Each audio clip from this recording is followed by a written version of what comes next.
सो दोस्तों board exam 2026 के अंदर जो 10th स्टैंडर्ड का अलजेब्रा एंड ज्योमेट्री का पेपर होता है उसके अंदर जो हम मैथ के क्वेश्चंस करते हैं उसके अंदर हमें मार्क्स किस तरह से मिलने वाले हैं वो चीजें इस वीडियो के अंदर मैं बताने वाला हूं। गाइस नीचे साइंस 1 साइंस 2 कमेंट बॉक्स पूरा भर दो कि अगला वीडियो में साइंस 1 साइंस 2 का लेके आ जाऊं कि बोर्ड रूल के अकॉर्डिंग उसके अंदर किस तरह से मार्क्स दिए जाते हैं, हमें पॉइंट किस तरह से कवर करना आता है, क्या किन चीजों को फोकस करना रहता है। तो साइंस 1 साइंस 2 एंड गाइस इस वीडियो पे अराउंड 2000 लाइक तो बनता है भाई। एंड डिस्क्रिप्शन में व्हाट्सएप का लिंक दिया, फटाफट ज्वाइन करो क्योंकि जो चीजें मुझे लगता है वहां मैं आपको भेजता हूं, वहां वो चीजें फटाक से मैं आपको भेज देता हूं।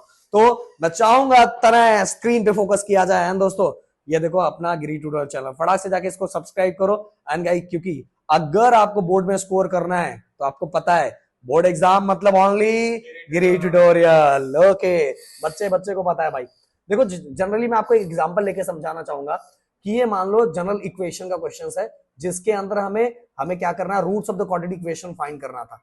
तो अब बहुत सारे बच्चे तने पता है बहुत सारे बच्चे क्या करते हैं, जब सॉल्यूशन सॉल्व करते हैं ना तो उनका मल्टीप्लाई ठीक से नहीं आता, तो मल्टीप्लाई धीरे धीरे करके बहुत सारे स्टेप्स बढ़ाते हैं। तो उनको क्या लगता है भाई बोर्ड वालों को समझ में नहीं आएगा, अपने को ज्यादा मार्क्स मिलेगा। ऐसा कुछ भी नहीं है भाई, मैंने बोला हर चीजें बोर्ड के अकॉर्डिंग चलती है। यहाँ देखोगे गाइस आपने फॉर्मूला लिखा तो आपको गाइस क्या मिला, हाफ मार्क्स मिला।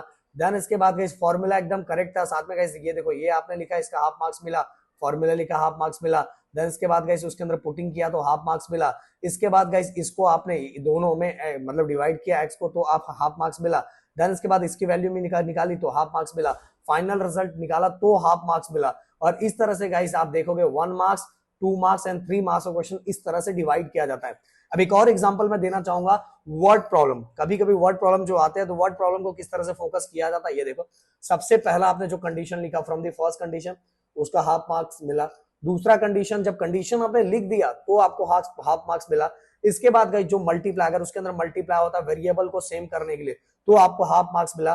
देन इसके बाद गाइस ये करने के बाद जो आप फाइनल रिजल्ट निकाल रहे हो तो उसका हाफ मार्क्स मिला है। देन पुटिंग किया तो हाफ मार्क्स। और देखो ये देखो मोस्ट इंपॉर्टेंट चीज गाइस आपने, क्योंकि हमेशा याद रखो जो हमारा ये क्वेश्चन होता है ये स्टेटमेंट फॉर्म में होता है, वर्ड फॉर्म में होता है, तो हमें आंसर भी उसी फॉर्म में चाहिए। अगर उस फॉर्म में नहीं लिखोगे तो बिना मतलब कि आपके हाफ मार्क्स उड़ जाएंगे। मैंने बार बार बोला, तो देखो ये हाफ मार्क्स भी यहां मिल रहा है। एंड गाइस इसका मतलब ये है कि 10th स्टैंडर्ड के अंदर हर स्टेप्स के मार्क्स मिलते हैं। बट बार बार एक चीज बोलूंगा कि कैलकुलेशन अननेसेसरी बहुत बढ़ा देने पे आपको मार्क्स नहीं मिलेगा।